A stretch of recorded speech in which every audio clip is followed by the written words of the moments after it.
बिना किसी स्ट्रक्चर को समझे, बिना किसी एग्जाम पैटर्न को समझे आप तैयारी कर रहे हो तो आपसे बड़ा मूर्ख कोई नहीं है।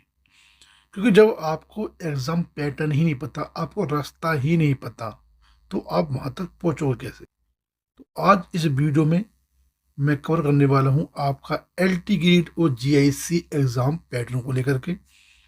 आप तैयारी किस तरीके से करें और आपका जो एग्जाम पैटर्न होगा वो कैसा होगा।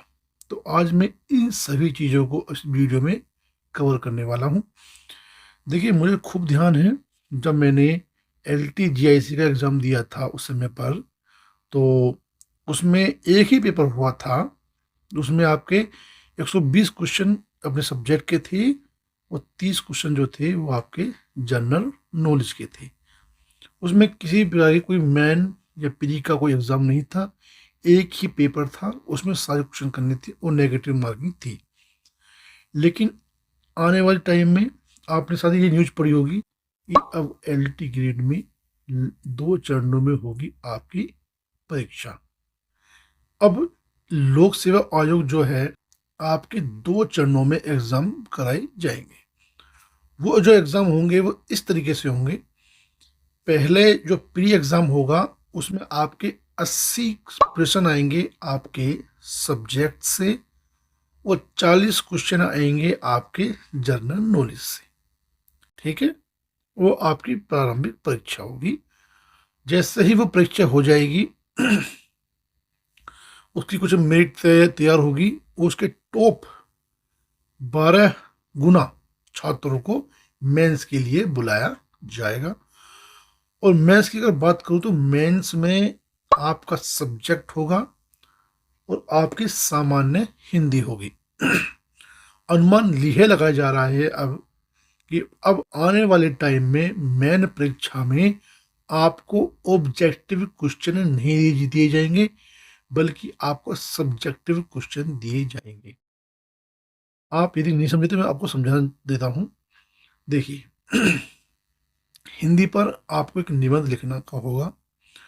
वो कौन सा टॉपिक देंगे वो उन पर डिपेंड करता है। एक टॉपिक दे देंगे आपको 3 या 4, आपको उस पर एक निबंध लिखना होगा। ठीक है, ऐसे लिखना होगा। यदि बात करें आपके सब्जेक्ट के जो क्वेश्चन जो होंगे वो आपके लघु उत्तरीय होंगे, वे भी आपको लिखने ही पड़ेंगे। जैसे आपको क्वेश्चन आता था पहले कि समाज शास्त्र के जनक कौन है, अगस्त कॉम्टे, ये तो आपका विकल्प ही हो गया। लेकिन अब मेंस में ऐसे क्वेश्चन नहीं आएंगे। अब क्वेश्चन जो आएंगे, क्वेश्चन इस तरीके से आएंगे कि अगस्त कॉम्टे के ऊपर एक 150 शब्दों में विवरण दे, या समाजशास्त्र का जो विकास हुआ है उसको 150 शब्दों में वर्णित करें। तो आपके जो क्वेश्चन आएंगे आपको यूपीएससी लेवल के आएंगे। जैसे यूपीएससी में एक सब्जेक्ट लिखना होता है, ऐसे ही इस परीक्षा में भी आपको इस परीक्षा में भी लिखना होगा। आपको समझ में आ गया होगा। प्री में जो एग्जाम होंगे आपके लघु उत्तरीय होंगे, 80 क्वेश्चन जो आएंगे आपके सब्जेक्ट से आएंगे और 40 क्वेश्चन जो आएंगे आपके जनरल नॉलेज से आएंगे। लेकिन वो जो पेपर होगा प्री का, ठीक है, वो बहुविकल्पीय होगा। ठीक है, लेकिन जो आपका मेंस एग्जाम होगा उसका जो एग्जाम पैटर्न होगा वो एक लिखित रूप में होगा। ठीक है, आपको मेंस में लिखना पड़ेगा, आपको अपनी राइटिंग डेवलप करनी होगी। ठीक है, आई होप ये इन्फॉर्मेशन आपको पसंद आ गई होगी। प्लीज़ वीडियो को लाइक करें एंड चैनल को सब्सक्राइब करें। Thank you for watching.